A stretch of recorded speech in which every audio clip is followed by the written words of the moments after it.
Billy, darling. Why do you always take the easiest way? That passage should be executed with brilliance. The staccato must be played in double stops. Listen to this.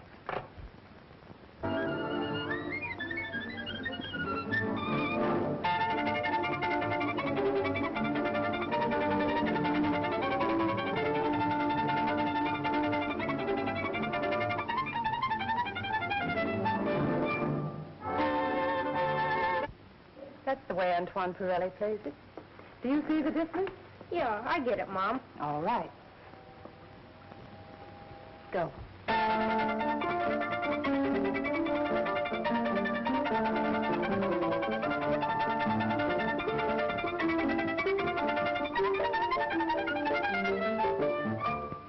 That better, Mom? Splendid. Splendid. That's much better, dear, but you ought to spend a little more time on that passage. Well, I can't practice any more today, Mom. Gotta go to the doctor's place. What do you want done today, sir? Well, let me see. I think the head needs clipping. Well, I did that day before yesterday. Well, you might give it a polish. You know, spiccato with no stops. Okay. Let's have a look at that forehead. It's coming along all right. Guess I'll have to make a rule. No more walking on picket fences. Yeah, else buy him a football helmet. You certainly work hard thinking up things for him to do. Happy birthday, Mary. Thank you. Oh, you angel. More Pirelli records. Oh, Well, he seems to be your pet conductor. he's the best in the world, I think. Let's play them, shall we? Sure.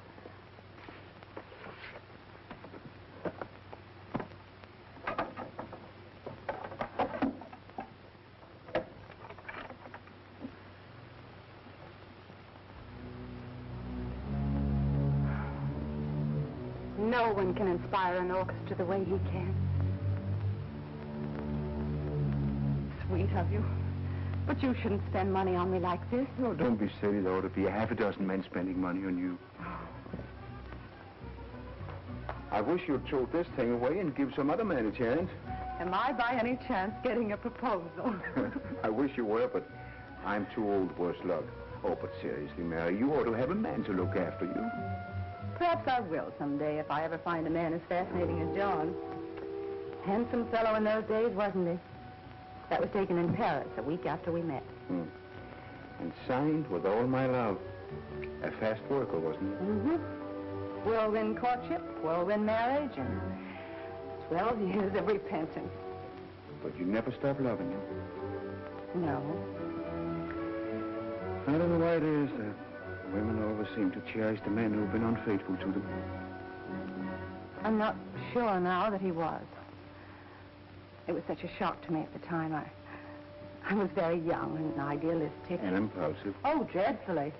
And before I had time to think, I'd run away to America, divorced him, hidden away here. And then discovered I was going to have Billy.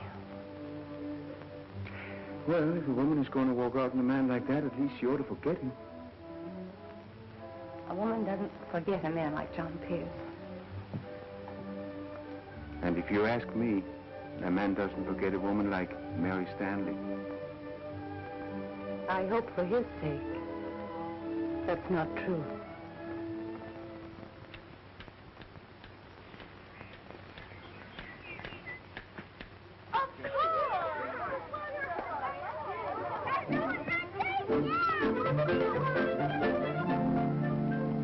Look out! You're flooding it. All right, you know so much, you started. Not me. He's afraid he'll get his hands dirty. I am not. Oh, yeah? I'll tell my mother on you. Clarence is a snitcher. Clarence is a snitcher. Hi, Billy. Hello. My plane won't go. Come on and fix it. Can't. Gotta work. All right. Then I'll let Red fix it. Go ahead. See if I care. It's not getting a gas. Sounds like the condenser to me. They tried the spark. That's just a point. Maybe it got a loose ground connection. Look at the ground. Well, I guess Billy knows. Sure, Billy knows everything.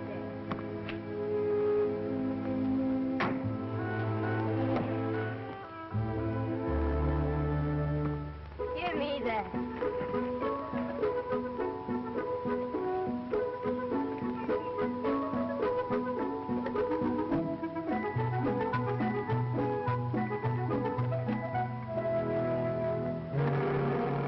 I told you it was a ground connection.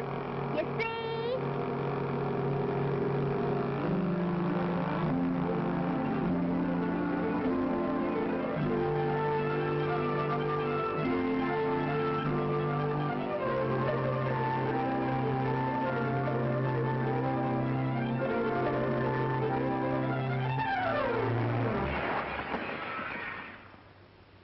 Gee, I gotta take my music lesson.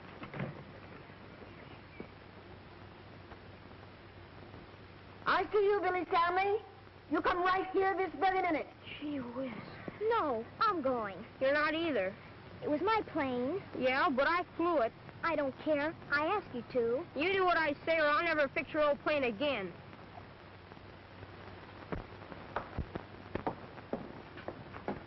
Now, see here, young man. I've had enough of this. Yes, sir. That's the fourth window that's been broken this summer, and it's got to stop. Do you understand? Yes, sir. Well, what's all the shooting for this time?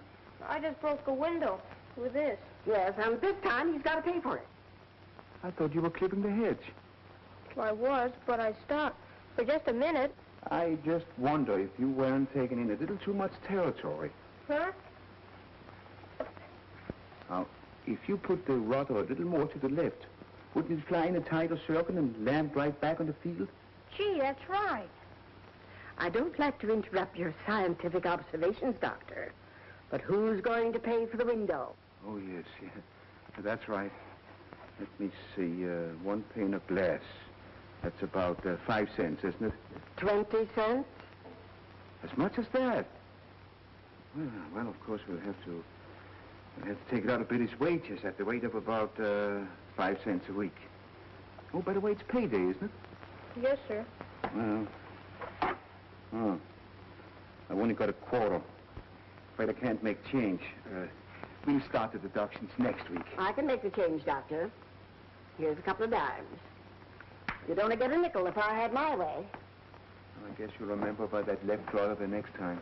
I sure will.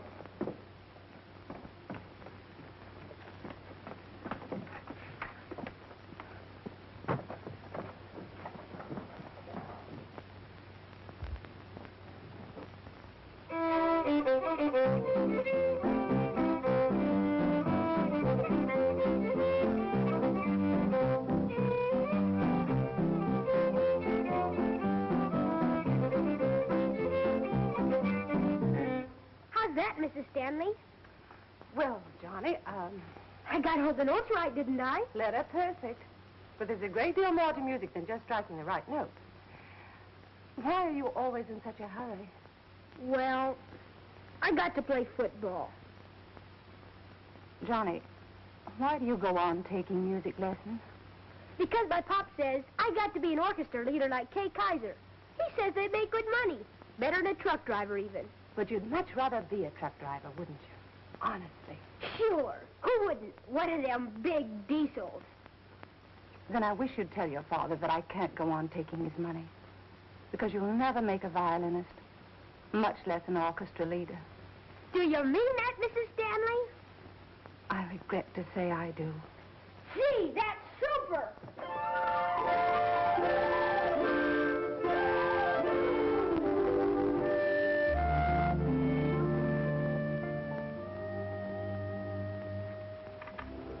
Sorry, Mom.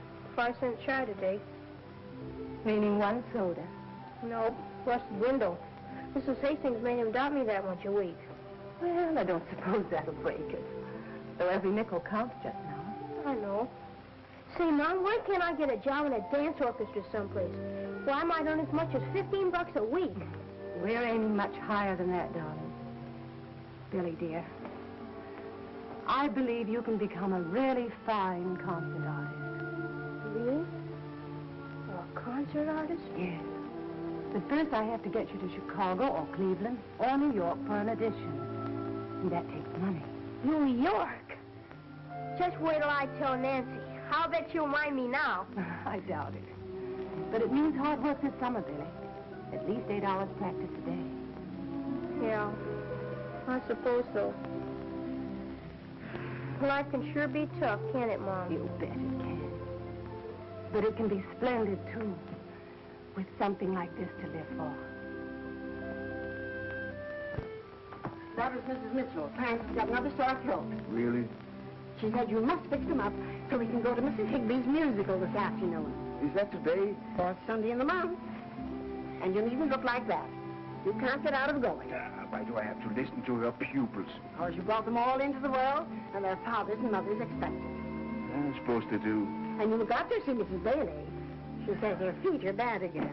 Sometimes I wish they'd taken up plumbing. Don't know you'd have any more fun in the bathrooms. Here. Better take these along. Looks like rain.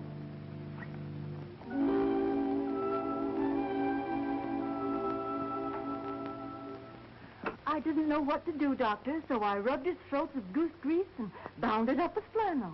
That's a good old-fashioned remedy. Oh. Good morning, Clarence. Good morning, Doctor. Oh, Mother, I'm not that sick. Mother's worried about her darling boy. He's been having these attacks regularly, Doctor, about once a week. Oh, he has? When did he begin to feel bad?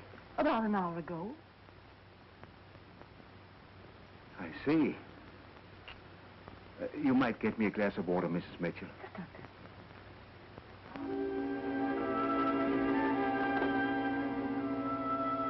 Open your mouth. Say ah. Mm-hmm.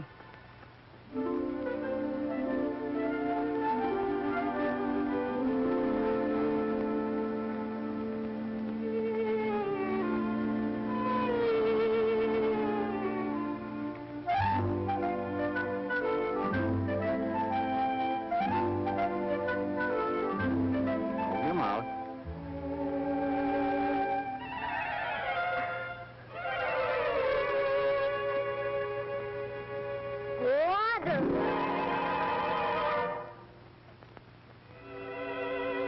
Now, Clarence, which do you think is worse? My medicine or Sunday school? Your medicine. Hurry, Mother, quick. Mother's hurrying.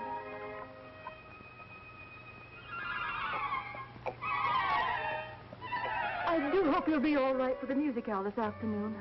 Wouldn't surprise me if he felt fine by that time. Goodbye, Clarence. Clarence seems awfully delicate. Well, maybe he's too clean. Too clean. For a boy his age. Doctor, you're not serious. There's nothing wrong with Clarence that a little dirt wouldn't cure. Buy him a pair of overalls tomorrow and send him out with the rest of the kids to play in the mud. Sure. If he comes home too clean, put him to bed without any supper. And if that doesn't work, I'll send you all a great big bottle of that medicine.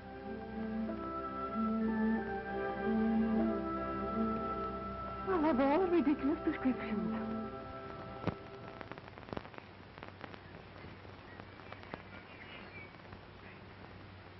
We'll have a bed just like that. Just like Marie Antoinette. No, that's too fancy. It is not. I wouldn't have a thing like that in my room. Look here, Billy Stanley. You've got to let the woman furnish the house or our engagement is off. Well, I guess if the man earns the money, he ought to have some say. He ought not. Well, I heard Dr. Christian say the man ought to wear the pants in the family. Yeah? Well, Dr. Christian is old-fashioned. We got equal rights for women. Haven't you ever heard of the 19th Amendment? Oh, give me the funnies. I want to see how Dick Tracy gets out of that concrete mixer. Nancy, darling. Yes, Mother? Oh, hello, Billy. Oh, Nancy, darling, Mother wants you to get the music out of the secretary and be sure to keep it in the right order. Say, Mom, why don't you ever let Billy play any of these Sunday things of yours? Well, it isn't that, well, it's just that you're such a very little girl, you wouldn't understand.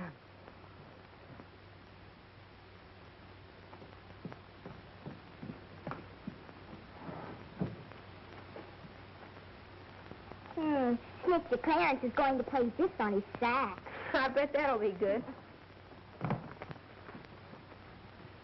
Well, they even got Clarence in the funny papers. Give me that.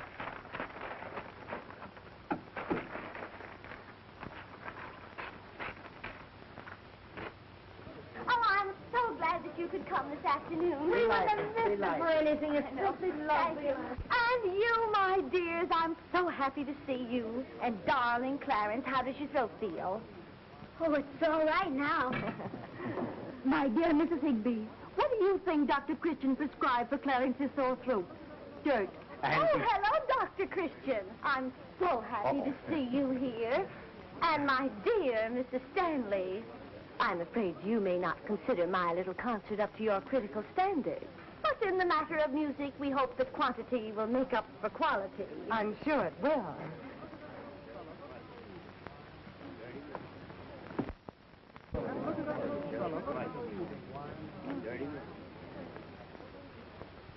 I am so glad to see you all here this afternoon. And I am so happy to think that perhaps these monthly recitals add at least a little to the cultural tone of our city. And now, we will open the program this afternoon with a violin solo by my newest pupil, and one whom I am sure you will agree with me shows great promise, Johnny Bates.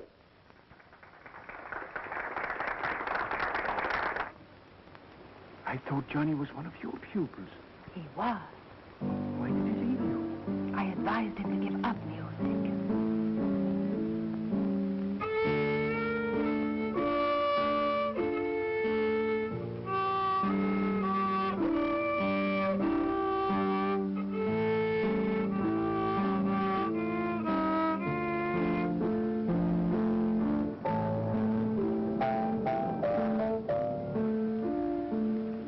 Maybe you were right.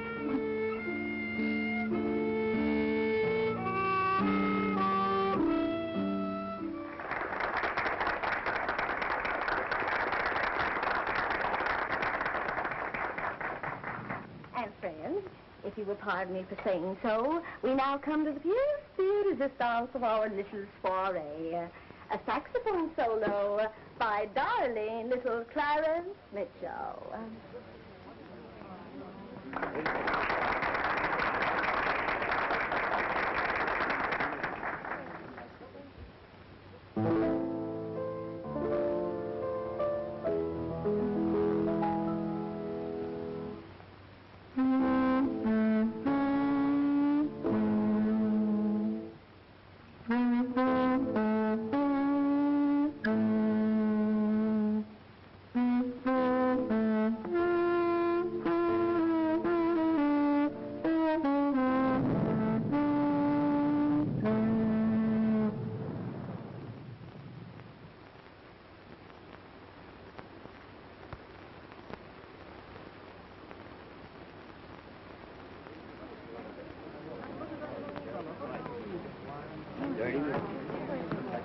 Well, of all things.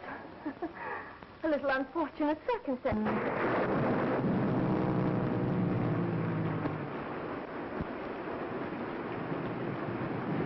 15-2, 4, and a pair of 6. My crib.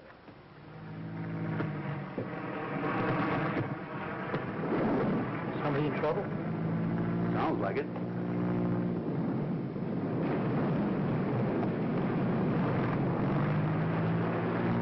You'll need more field than that. Better call Dr. Christian. Where? The landing field. All right, I'll call him right away. Landing field? I'll go right out.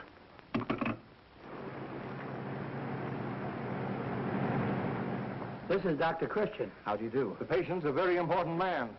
Are you competent? Well, I've had considerable experience. Good. I must get the maestro to Chicago as quickly as possible. There's an important contract. The maestro. The great Antoine Pirelli, sir. Antoine Pirelli. Well, we can't have anything happen to him. He's our favorite conductor here, boss. I don't think I'm badly hurt, Doctor. Just shaken up a bit.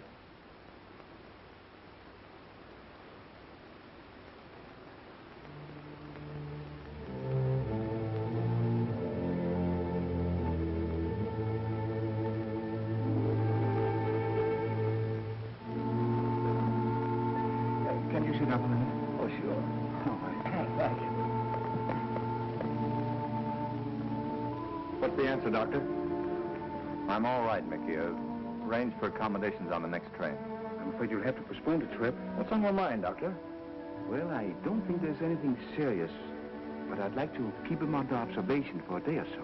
Possible. We must get on to Chicago. I'm quite well enough to travel.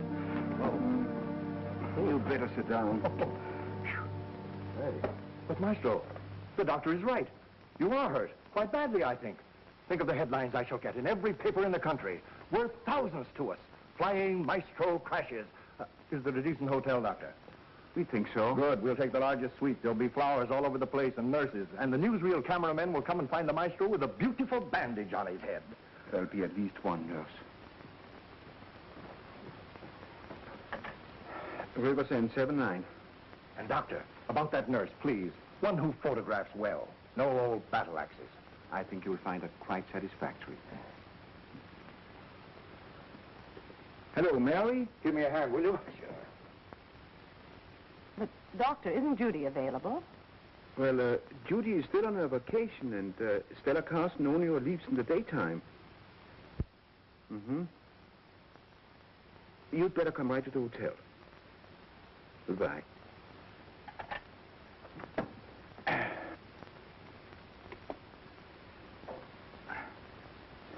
This will make you sleep. Thank you, Doctor. And when you wake up, I think you're going to feel very much better. Hello, Gladys. This is Mickey. I'm speaking from a little bird called River's End. I'm sorry to say we've had a slight accident. No, not bad, but there's a horse and buggy doctor here who sent Antoine to bed for a couple of days. Well, if Antoine is hurt, I'm coming at once. Oh, it's nothing serious.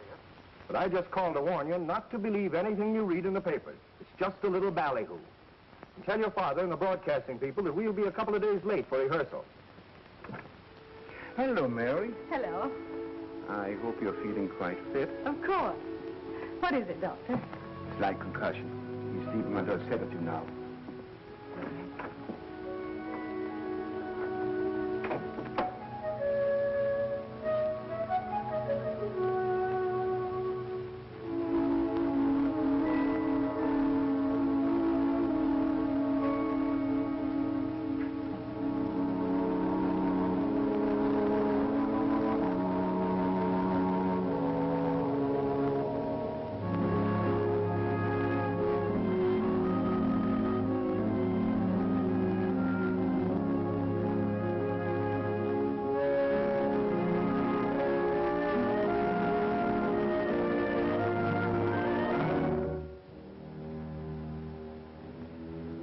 I know you meant it kindly, but I can't take this case, Doctor. Why not? Don't you see it? It's Billy. John must have 1,000 other interests by this time. I don't know how he feels about me now. You can't, Mary, unless you try to find out. But he'd find out about Billy. That's one secret I couldn't keep. And then he could take him away. No court would do that after all these years. I know, but Billy's musical career, John could sponsor it. He's got the power and the money to do it. I couldn't stop him once he found out. And then I might lose my son. Listen, Mary. I can't let you throw this chance away. For your sake or for Billy's. You did a foolish thing once in Paris. Perhaps now you could right that wrong. I can't risk it. I can't. Aren't you thinking only of yourself? I'll find some other way to get Billy started. Some way that will let me keep him. Perhaps you can. But a man like Pirelli has a right to know his own son. Think how much it would mean to Pirelli to give the world a son with such talent. And think how much faster and further Billy could go with his father behind him. You can't consider only yourself now. You know you can't. But don't you see? Billy means so much to me. He's all I have. You kept a sacred well about John Pearson, Antoine Pirelli. Even from Billy and from me. You can keep the secret about Billy from his father until you're sure that it's safe for you to tell. And if he still loves you, think what you might be throwing away.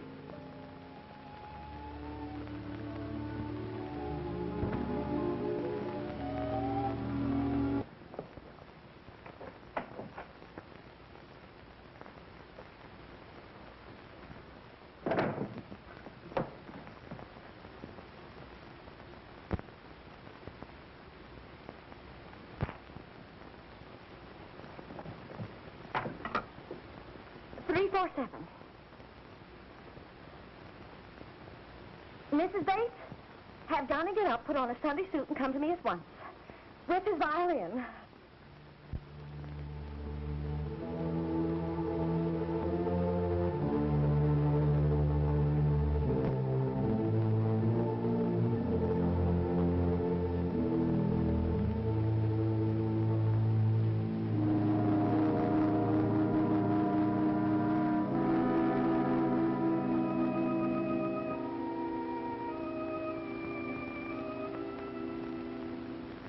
Morning, nurse. Pardon me.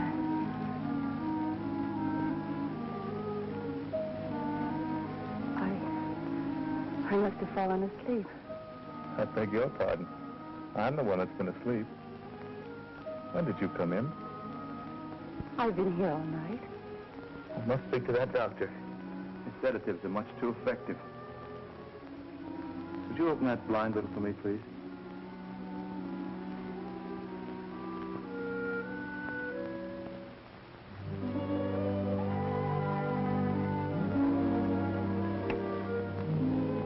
You're just as beautiful as ever.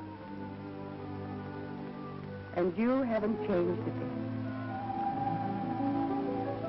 Ironical, isn't it? Looking back now. We were so young. I was so... Impulsive. Well, after all, you did divorce me by publication. You didn't even give me a chance to defend myself. But I suppose I deserved it. Perhaps you'd better relax now.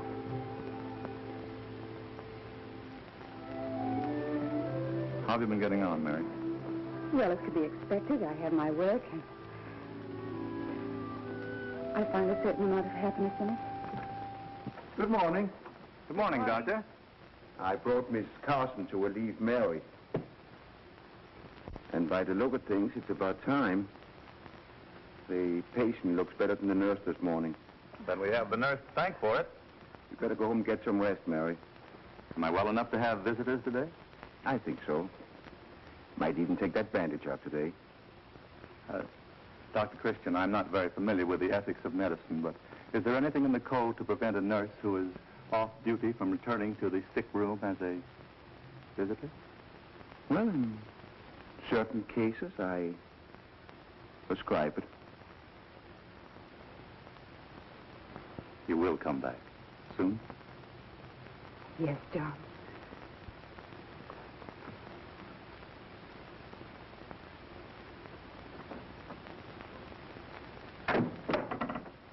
Did you tell him? No, not yet. Why not? I'm not sure in my own mind yet. Oh, now listen, Mary, it's about time you told him, don't you think so?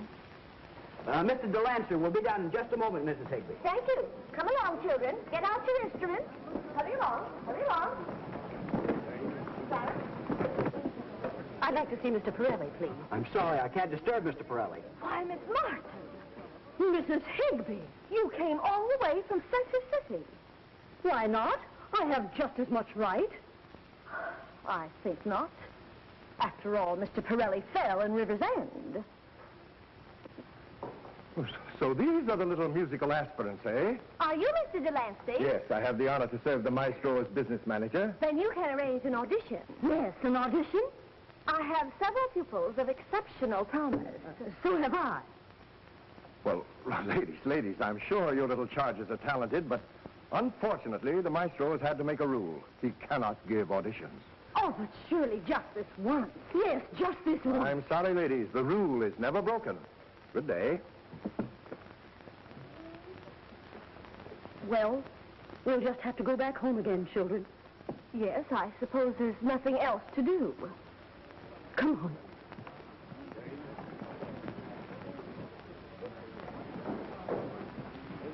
No, Johnny. No. But I thought you said we were going home. We are not going home. Follow me, children.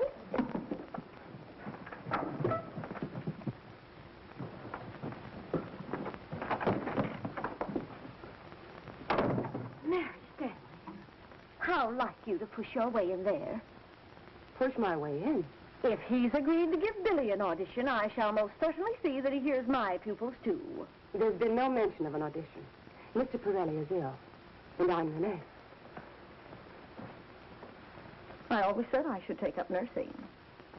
Now, children, this is a little piece that we all rehearse together. Now, you may not know all of the notes so well, but we'll do the best we can. 1, 2, 3, begin.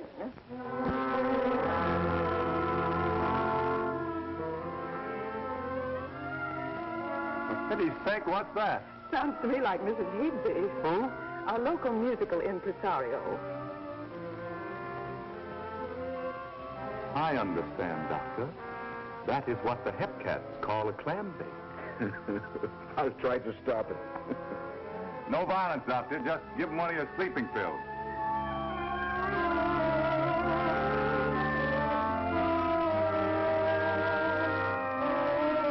Is he listening? Yes, intently.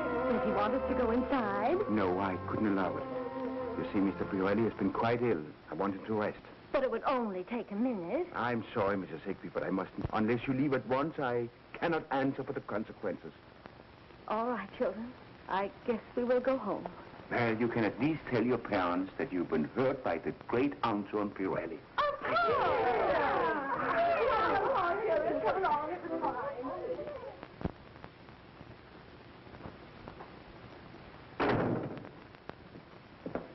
Gee, Mom, what's going on around here this morning? Why, dear? Oh, you look sort of all shined up. This may be a great day for us, Billy, darling. Yeah? How? I'm going to take you to the hotel with me. And maybe, I'm not quite certain, Antoine Pirelli will hear you play. Well, I thought we'd get a trip to Chicago or New York for an audition. But this is Antoine Pirelli. You should be thrilled. Sure. I'm thrilled, all right. I guess you are, too. Maybe that's why you're happy and sort of beautiful. Maybe before long, you'll know why I'm all shined up today.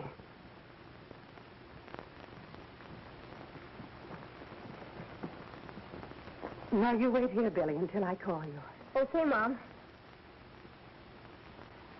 And wish me luck, darling. So very much depends on these next few minutes. All right. I'll keep my fingers crossed.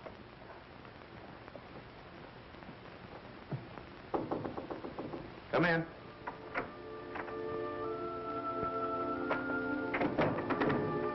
You were a long time. Not long for a woman, John. Oh, Mary, it's good to hear your voice again. Is it? To think after searching all over the world for you. The doctor gives me a sleeping pill, and I wake up, and there you are, sitting beside me. This morning you told me you were not quite happy.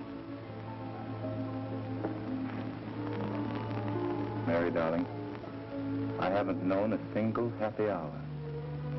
Not really happy since you left me. I believe you, John. John, I have a favor to ask you. You name it. I have a very talented pupil. Pupil? Yes, with a touch of your genius. I'd like you to hear him play. Oh, of course, of course. Well, let's not talk of pupils and prodigies. We have ourselves to talk about. What? He's downstairs right now. I'm Gladys McClellan, and I telephoned you for a reservation. Yes, Miss McClellan. You have Suite C right across from Mr. Pirelli. Thank you. Well, I must. But I warn you, I'm only doing it to humor you. And after that?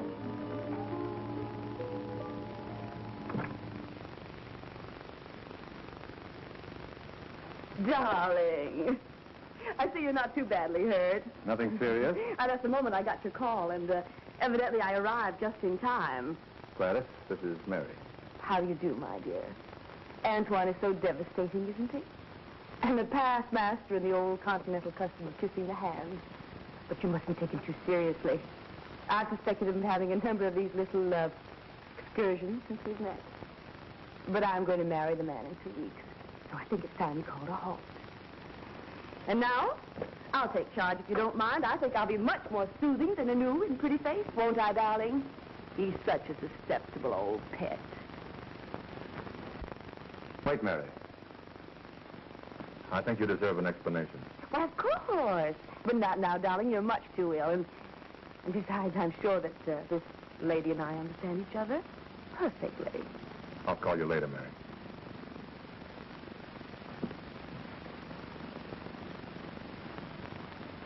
Now, really, Antoine, I've always suspected I couldn't trust you out of my sight.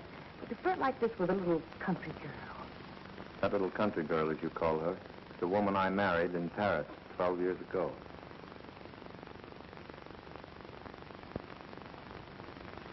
Darling, how very romantic. But did you tumble out of the sky by mental telepathy to find us here? This is no matter for amusement. I see. But Antoine, pull yourself together. After all, you've become an important public figure, and for you to be thinking of a woman like that, why, she'd hardly grace your dinner table. Listen, darling, I know how upsetting it must be, but you've got your career to think of. And I think I deserve some consideration. Please, Gladys, I know all that. I'm terribly sorry. Then for my sake, let's get on to Chicago. You'll probably feel differently in a day or two, and if you don't... Please, I'm much too confused. Later on, if you don't mind. Good morning, Maestro. Gladys told me you were better.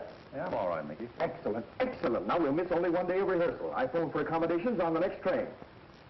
Well, you can cancel them. What? I suppose Gladys also told you about Mary. Yes. It must have been sort of a shock. Old memories and all that, and it's no good turning back. Besides, we're good businessmen. We can't jeopardize our contract. Can't you think of anything besides business and contract? Sure, but this is a chance of a lifetime. $200,000. I don't care if it's $2 million. I promised Mary I'd listen to one of her pupils play the violin. An audition? Well, I thought we settled that sort of thing years ago. Why, only this morning I chased 20 child prodigies out of the hotel lobby. Don't you understand, Mickey? This concerns Mary. I promised her. So, you promised to hear a kid play the fiddle. Well, what's that compared to your other obligations? What about me? What about Gladys? You promised to marry her. That, I think, is something that concerns Gladys and me. Most important of all is that I promised myself something 12 years ago in Paris. This, after all I've done for you. Oh, for heaven's sake, Mickey, don't start that again. Well, look what you are today. And look what you were when I found you in Paris. Plain John Pierce. A genius starving in an attic. Oh, cut it, will you please? No, I won't. I invented Antoine Pirelli. I put you over on the American public. I made you headline stuff all over the world, and this is the way you repay me. No good, Mickey. If you had anything but a money bag for a heart, you'd understand. Now, if you don't mind, take the layer, will you? That's done it. This is the end. To think of the once great Michael J. Delancey playing second fiddle to a small-town music teacher.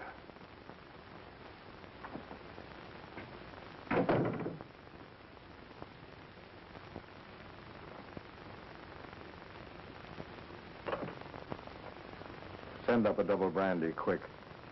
Make it 2. Make it 2. I'd like to talk to Mrs. John Pierce. You got the number for me, please. Oh, there's no Mrs. John Pierce in the directory, sir. Really? But she lives here. She came here on my case last night. Oh, that was Mrs. Stanley, sir. Mrs. Stanley? Are you sure? Yes, sir. She nurses for Dr. Christian. Well, get her for me, please. Yes, sir.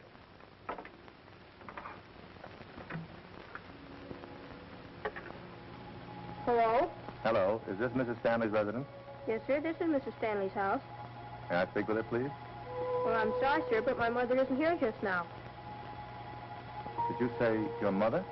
Yes, sir, Mrs. Stanley is my mother, but she's gone out of town. Oh, I see. Thank you.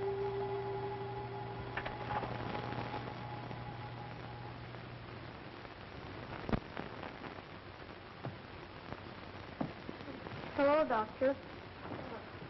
Hello, Bailey. What are you doing around here? Did you forget that this is your day off? No. I just thought... Well, Mother went out of town for a few days. Out of town? Why? I don't know. We went to the hotel for an audition, and pretty soon Mother came down looking awful sick, and we went home. Well, didn't she give an explanation? No. She just cried like anything, and said she had to go away. Well, you'd better stay here, Bailey, until she returns. Run along upstairs. Take the spare room. Thanks. It's all in the papers, Doctor.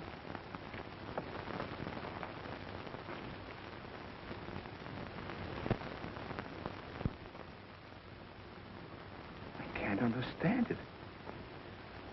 If you'd seen him with Mary just now... Well, from what I hear, this Gladys McClellan usually gets what she wants. Operator, give me the hotel. I want to speak to Mr. Pirelli, please. I see. Thank you. You've checked out. She called me. Thought so. Well, I guess that finishes that.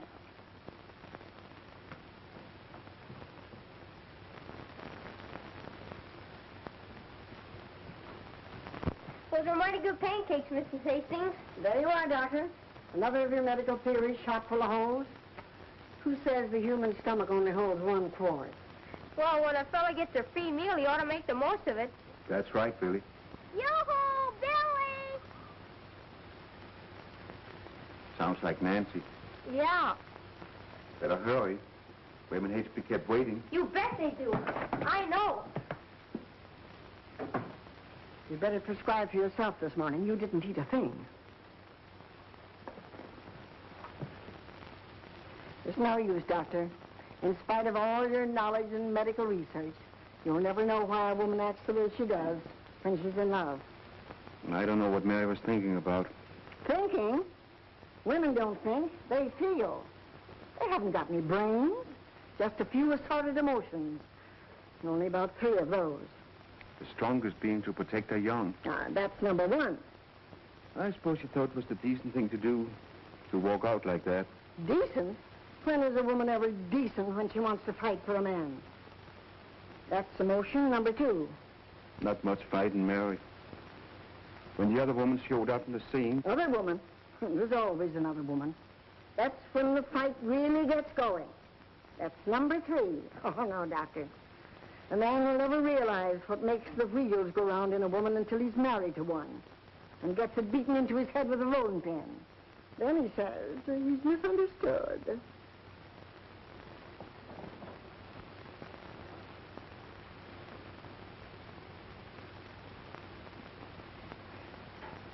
A boy like that has the right to know his own father. And a man like John Pierce has the right to know he has a son.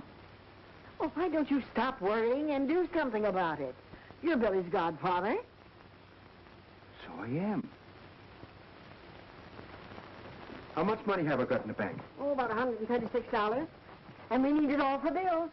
It's not going to be used for bills. Well, what are you going to do? Gamble. For big stakes. Billy. Billy. Go home and put your Sunday suit on. We're going to Chicago. Chicago? Me too? No, dear, not this time. Maybe we'll bring you a present. What would you like? A new slingshot. Run home and pack a bag. Know how? Of course he doesn't. I'll have to do it for him. Come on, you.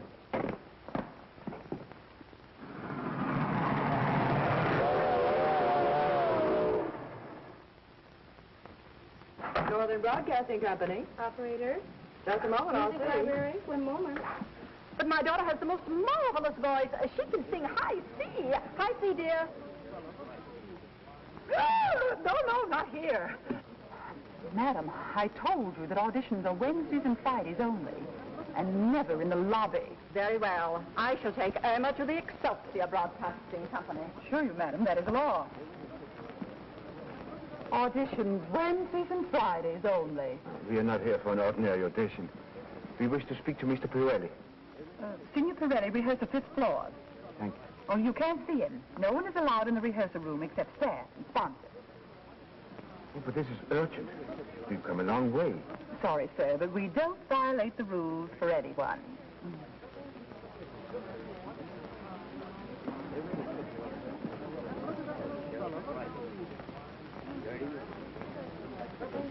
An appearance is required for all elevators, and the stairway doors are locked on all landings. The complete tour of the Northern Broadcasting Company for 40 cents. Get your tickets, folks. See how radio works for only 40 cents. See the world's greatest and newest phenomenon, television. I think you will be pleased with the orchestra, Signor Pirelli. We've spared no expense in assembling the best men. Have you any orders to give before we start the rehearsal? Oh, I beg your pardon. You'll have to speak louder, Mr. Simpson. Antoine is here only in the flesh today. His mind is far, far away. I asked if you had any orders, sir. No, none. This is the Master Control Board. The sounds of any program emanating from this company are mixed in the monitor room of the studio, communicated to this board, and cleared here. The program travels from here by wire to the broadcasting towers, where it is released to the world. And this is the artist corridor with dressing rooms on either side. Here the great ones of radio and screen relax. Oh, if Clark Gable should come out, I'd just faint. Or Carol Lombard. Shirley Temple for my dough. It's a good thing Nancy isn't here. You better. She'd sock me in the eye. This way, please. Do we have to go now? Can't we wait till some of the stars come out? They rarely come out before sundown. May I present Mr. Mortimer Effington, who will give you a practical demonstration of a few sound effects used in radio broadcasting. Ladies and gentlemen, most common among sound effects is the opening and closing of a door.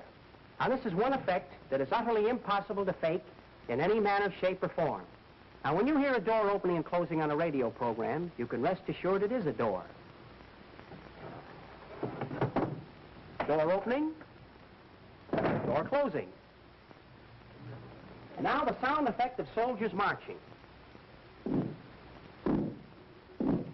Now, you see, as the soldiers march, we have a little carriage solder so they come in the sound effects to bring all the types of sound. We spade it, hazardous great. Formerly, we only had 2 rows of pegs, then we added 1 more row, you know, since conscription. Now we have the horse's hoofs. This is the calibrated painted. Now watch the capsule. That's the gallop of the horse when they created horses. Now the milkman early in the morning brings in the milk to celebrate. Of course, they praise the horses. You hear him when he says, open the window where you are, place the paint. And now the most difficult of all sound effects to achieve, the opening and closing of elevator doors.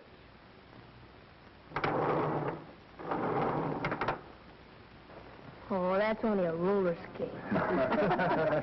What are the wild waves saying? Storm at sea.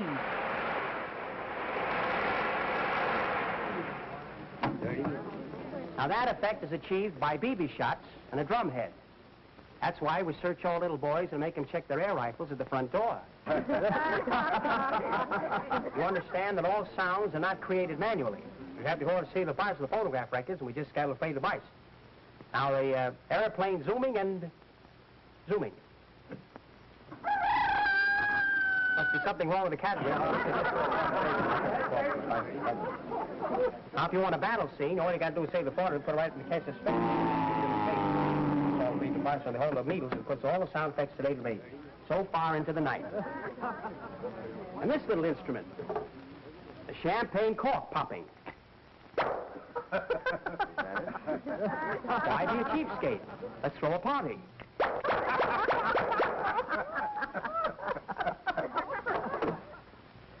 Now, have I made myself perfectly clear? Please, I'd like to know how you simulate the sound. Oh, of course. You see, as we take the little voice to spade and we go through the sound of the microphone, we don't have any little center radius. We just carry forward bites, bringing the catch voice and all the way through his fork. The catch straight to the fine tune has to go through the whole reach, and the sound effects coming back to the voice in the face. Here, ladies and gentlemen, we have a television broadcasting camera. In that room is the receiving set. Now, if you will just step in there, we will give you a practical demonstration.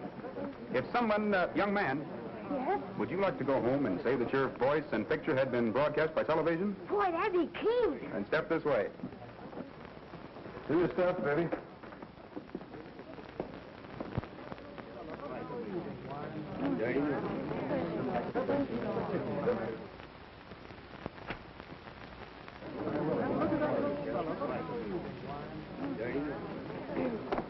Well, I don't know what to say, but I'm mighty glad to be here.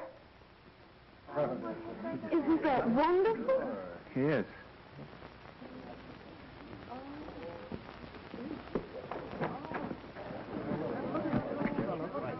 Well, I don't see anything. It's pretty hard to see yourself on television unless you could be in two places at once. Oh, I have to be twins, wouldn't I? The announcer will merely say, Mr. McClellan of the famous McClellan Products takes pleasure in presenting Signor Antoine Pirelli and his orchestra. Do you follow me, Mr. Pirelli? I doubt it. Oh, yes, I follow. I'm sorry to be so abstracted today. Well, well, welcome home from River's End.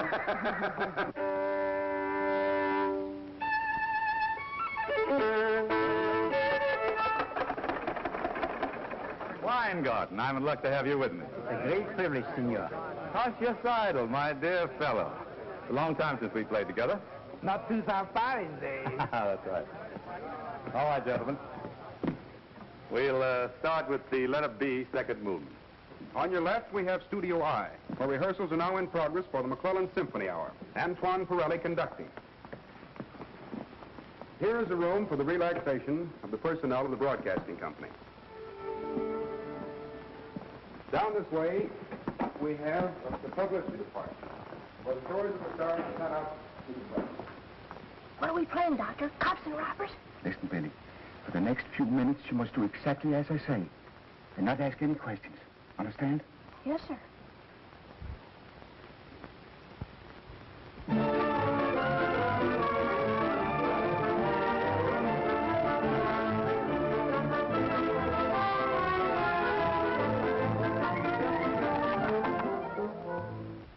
Let's try it again, gentlemen. This time, just a little lighter on the staccato. All right? Let it be. You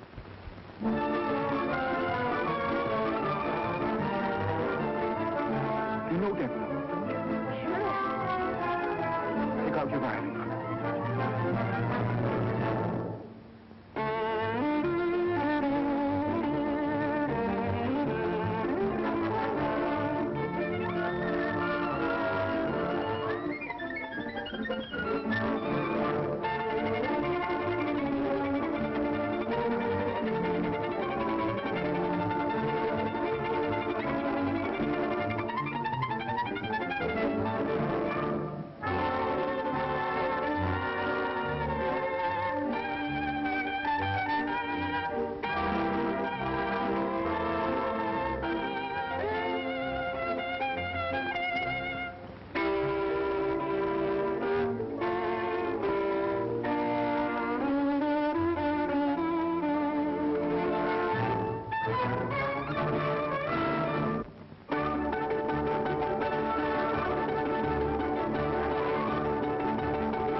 Where did you learn to play that passage like that, my boy?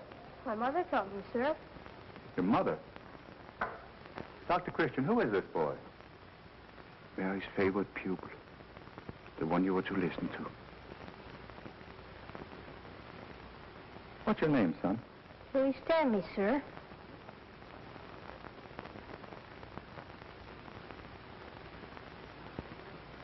That's what he's called in River's End. But But his real name is William Pierce. William Pierce?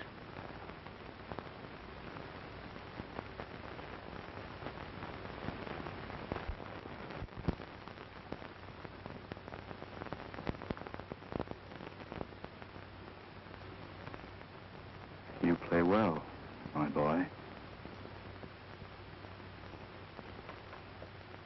Memories die hard, don't they, Antoine? What do you want me to do, Gladys? There's only one thing for you to do. I'll do the rest. You know, I might be able and capable of coping with her. But a son, that's too much for me. So I'll bow out. You're being splendid about this. No. No, I'm not really, dear. I couldn't marry you and have those memories coming between us. Every time you took me in your arms, I'd know that you were thinking of her. Gee, Doctor, it's all kind of mixed up. No, it's been a little mixed up for me, too, but it'll all be straightened out now. I don't know. How do you talk to a guy when you've just found out he's your father? What'll I call him? I wouldn't worry about that. I'd just say, well, just whatever you feel. I know.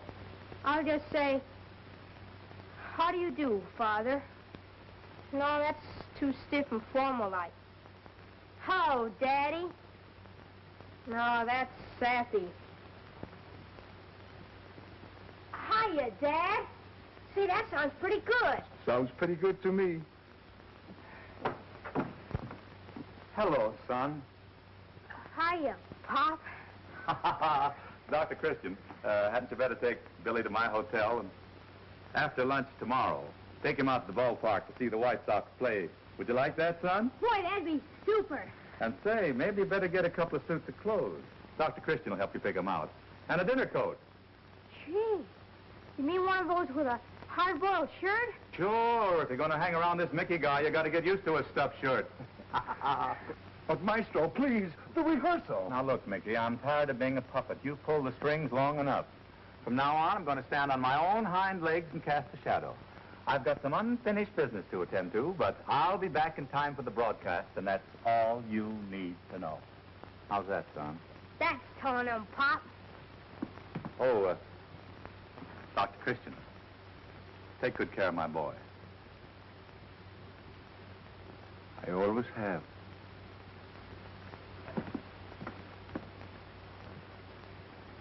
The McClellan Company presents tonight the first in a series of symphonic broadcasts conducted by Antoine Pirelli.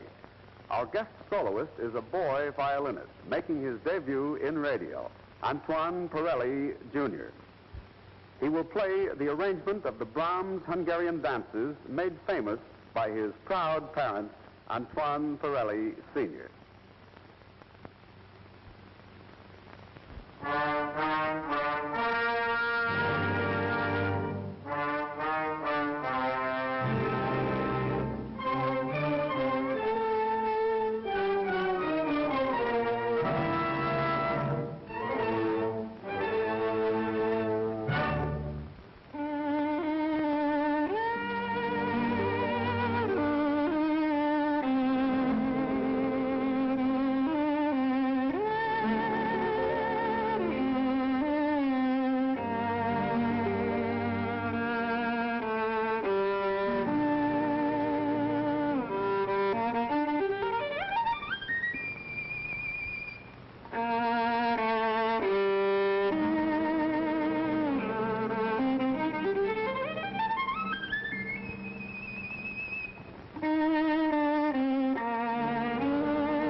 Billy was a genius.